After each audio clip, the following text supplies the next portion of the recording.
Also on earnings watch this morning is Mr. Brian Sozzi, and that's because we heard from Procter Gamble, which raised its sales forecast after coming in with numbers that beat estimates. And Sozzi, the company's raising prices, right? Yeah, Julie, we should have kept Brian Chung here. We talked about inflation and how it's impacting P&G and what the Fed might do. But look, I talked to CEO John Moeller. The new CEO of P&G officially took over on November 1st, known inside the company as Mr. P&G. I talked to him ahead of the show on what he is seeing in terms of inflation, really after a pretty strong quarter for the company.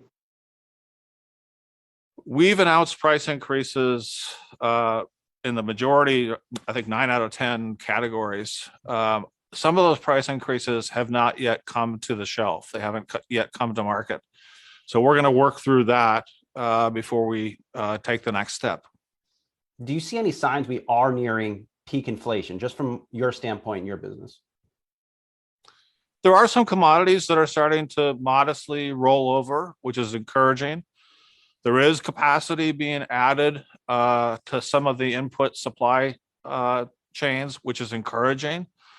On the other hand, in markets like labor and transportation, I don't expect any near-term decreases.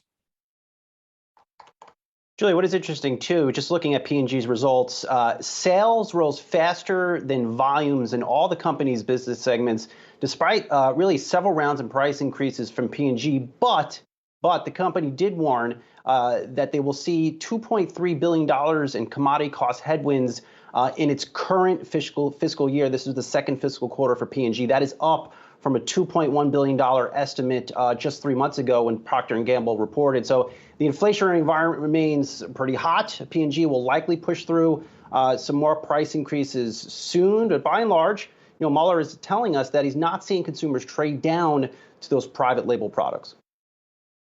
Very interesting stuff. And I know they're also coming out with some innovations in existing cleaning products. You were talking to us about that in the break. So we'll talk more about that a bit later, and we'll hear more of your interview with John Mueller of Procter & Gamble.